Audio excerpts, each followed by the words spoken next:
came back and it was like frozen on you lifting your arm up. Alright. You. Tell me what happened. Um. I just keep thinking about how he's Jesus Christ. Yeah. So he's waiting for someone to take this damn sword out of him. It never fucking happens. Um. And a guy in a little bamboo hat trips over him, but stays around or some He shit, cusses and him then out, and then he leaves, he and then yeah, he well, comes yeah, back. He comes back. and then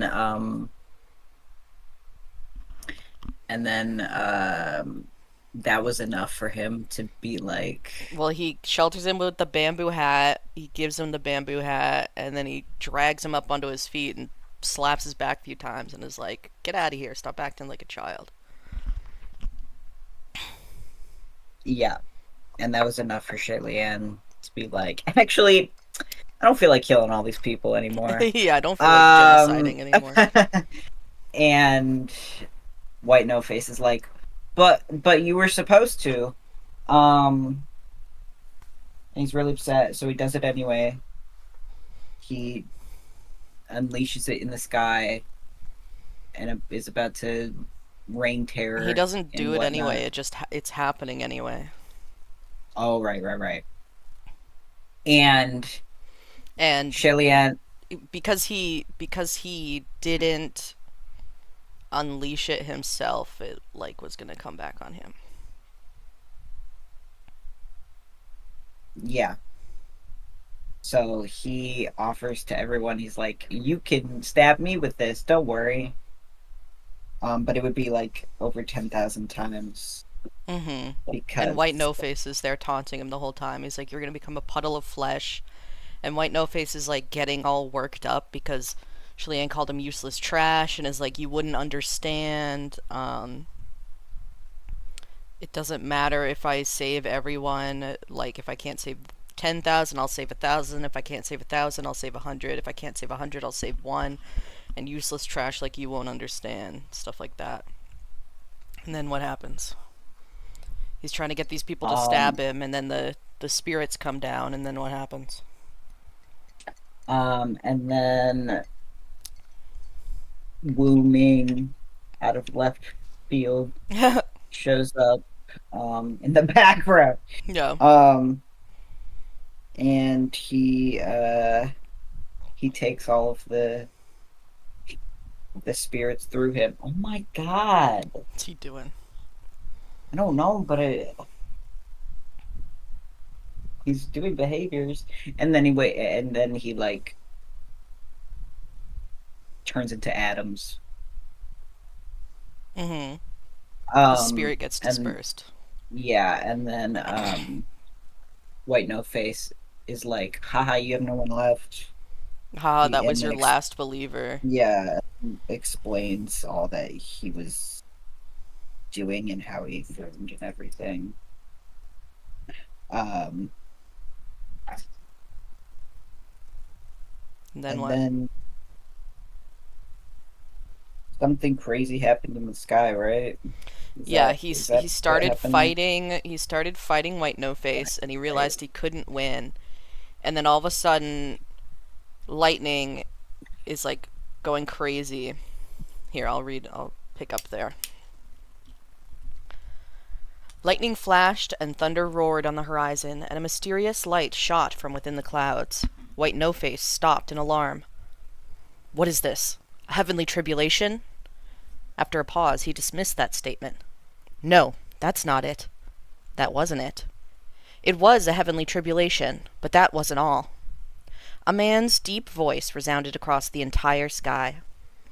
"If he cannot win against you, what about me?" Shillian's head shot up.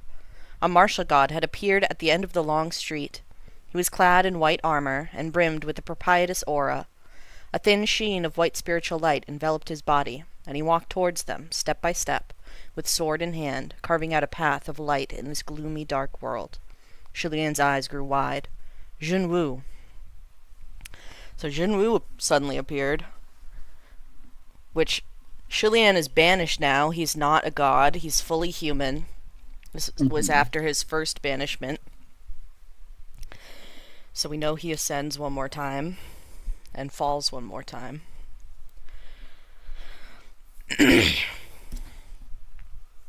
After the rain had ceased and the skies had cleared, Shilian sat on the burnt earth, panting lightly.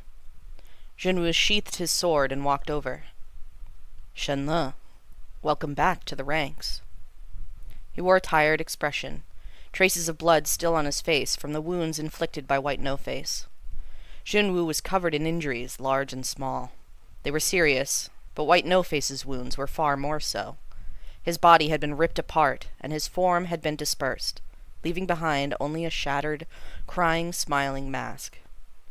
When he heard him say, "Back to the ranks," Shilian blinked. He touched his neck, and only then did he notice that the cursed shackle was gone. Junwu smiled. As expected. I was not mistaken. It took you even less time to return than I anticipated. Shilian slowly regained himself.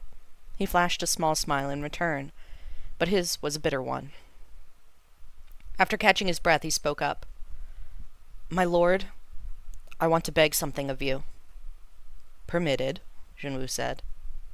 "Are you not going to ask what it is first?" Shilian asked. "Since you would be asking for a gift upon return to the heavenly court regardless, let today's incident serve as my gift to you for returning to the ranks." The corners of Shilian's lips tugged, and he rose to his feet. He looked Junwu squarely in the eyes, and said with the utmost respect, "Pray my lord banish me to the mortal realm once more." Hearing this, Junwu's smile faded. "Why ever for?" "I've done wrong," Shilian explained the honest truth. "I was the one who unleashed the second plague of human face disease, even though the consequences weren't as severe as the first. This time the only casualty was a nameless ghost, and perhaps no one in the world had cared for him. In the end, the consequences of this second plague weren't nearly as severe." "If you knew what was wrong, then you are already in the right," Junwu said slowly. However, Shilian shook his head. "Just knowing is not enough. If I make a mistake, I should be the one punished. But I committed the wrong, and the one who took the punishment for me was—" He trailed off, then raised his head once more. "So as punishment, I pray my lord will grant me a cursed shackle. No, 2 cursed shackles. One to seal away my spiritual powers. Another to disperse all my luck and fortune." Junwu frowned slightly. "Disperse all your luck and fortune? Will that not make you unlucky beyond belief? Truly make you a god of misfortune?" Shilian had resented being called a god of misfortune. He was repulsed by the very idea and considered it a great humiliation. However, he no longer cared about things like that. "If I am to become a god of misfortune, then so be it, as long as I know deep down that I'm not." Once his fortune was dispersed, it would naturally flow to the less fortunate. It would be a form of atonement. "It will be very embarrassing," Junwu reminded him. "It doesn't matter," Shilian said. "And to be honest, it feels like I'm almost used to it by now." It wasn't something he wanted to get used to, but once he did, it really felt like nothing could harm him. Junwu watched him. "Shenle, you have to understand that you will no longer be a god if you have no spiritual power." Shilian sighed. "My lord, I know that better than anyone." After a pause, he said in a tone that was a little frustrated and a little forlorn, "People say I'm a god, and so I have spiritual powers. But in truth, I'm not the god they thought I was, and I might not be as invincible as they hoped." "Would a real god be such a failure? I wanted to protect my people, but I let their corpses spread across the land. I wished to avenge them, but at the very last minute I abandoned the plot. White No-Face wasn't wrong about me being a failure. If I am no longer a god, then so be it." Junwu gazed at him intently, and after a long while he said, "Shenle has grown up." That should have been something Shilian heard from his elders. Unfortunately, his father and mother had no more chances to say it. A moment later, Junwu continued, "Since this is the path you have chosen, I will do as you ask. However, I will need a reason to banish you to the mortal realm.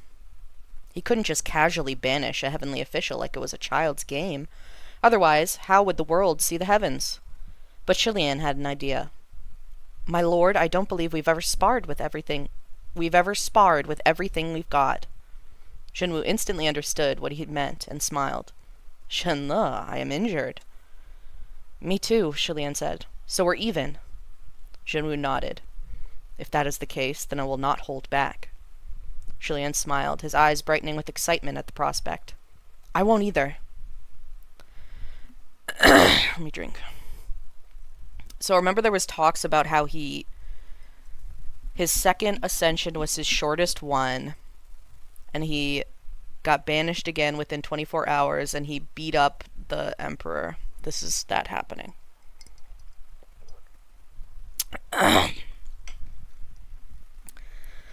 And we know how he lost his luck. His Highness the Crown Prince was banished again. After his smashing and grandiose second heavenly tribulation, the Crown Prince of Shenle rampaged across the heavens with fierce belligerence. Before even one incense time had passed, he was knocked down below once more by the heavenly emperor. None of the heavenly officials could figure out what that man was thinking. But Shilian couldn't figure out what the other heavenly officials were thinking either. Were they really that curious what he was up to? Watching him day after day, disguising themselves as mortals to watch him, disguising themselves as animals to watch him. They had been stalking him for days. Was a grown man laying bricks really that interesting? As he wondered about this, the foreman behind him began to shout. Newbie! You, yes you, I'm talking to you. Get back to work, stop being lazy. Shilian hastily sat up with a loud, oh! And then he picked up a ragged cattail fan and started fanning the flames in front of him. He was seated in front of a small stove stacked on several bricks, and upon the stove was a large pot of rice that bubbled as it cooked. This was a construction site, where he was paid to haul earth and mud. However, the bricks had already been transported, so Shilian's task for the moment was cooking. He cooked, and as he worked, 2 carriages approached, hauling 2 very large divine statues for the newly built temples nearby. Shilian absent-mindedly tossed whatever was at hand into the pot, stealing glances at the statues as he did. The 2 divine statues were carried into their respective temples.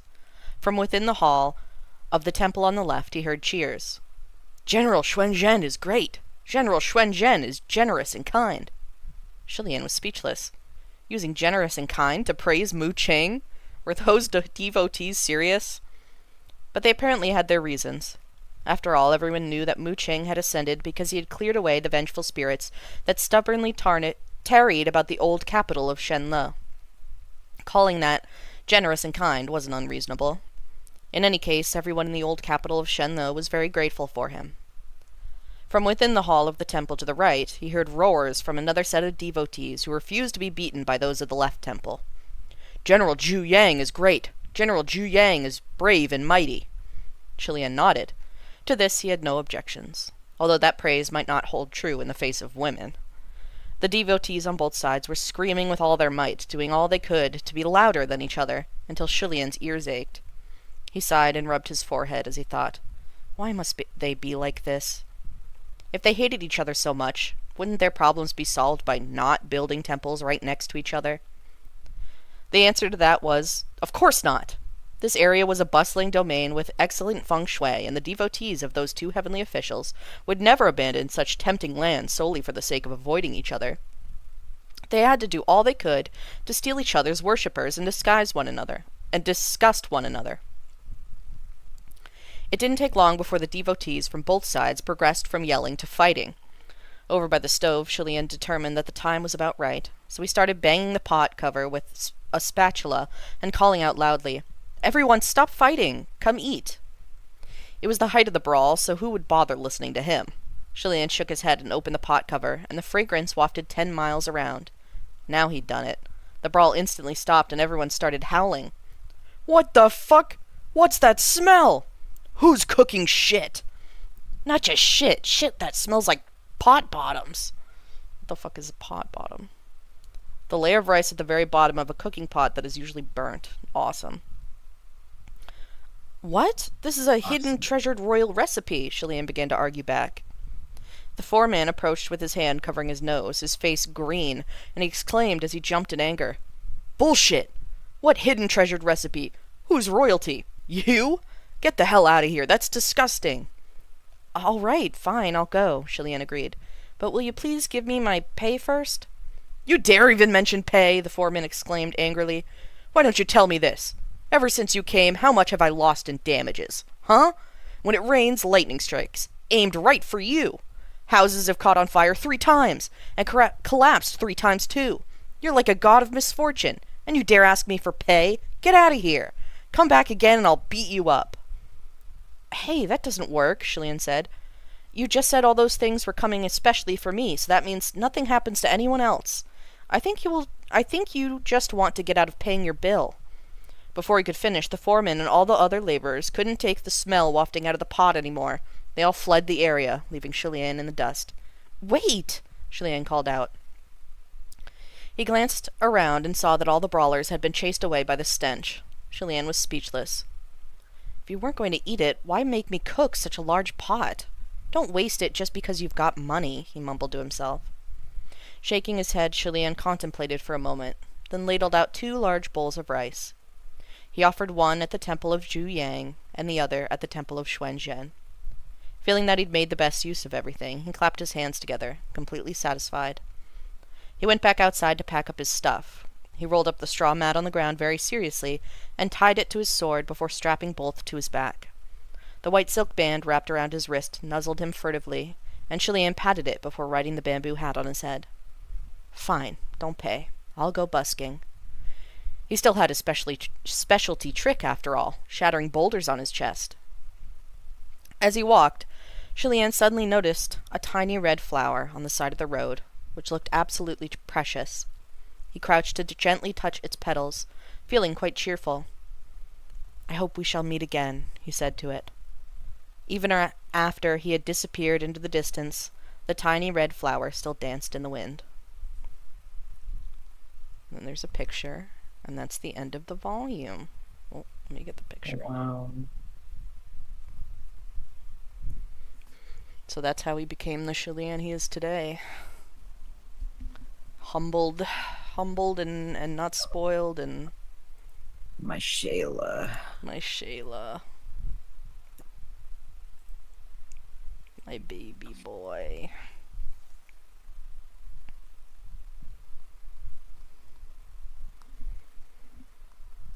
Let me see, is that the end of the whole? Yes, that's the end of the whole volume, so we're gonna be on volume 7. Which is basically the end, because 8 just has a lot of stuff. Damn. Where is 7? Do I own 7?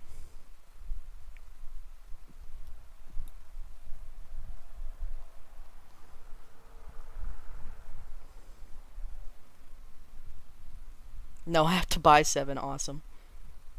You don't have it? No, that's like one of the ones I don't have. I don't have 1 and I don't have 7, I guess.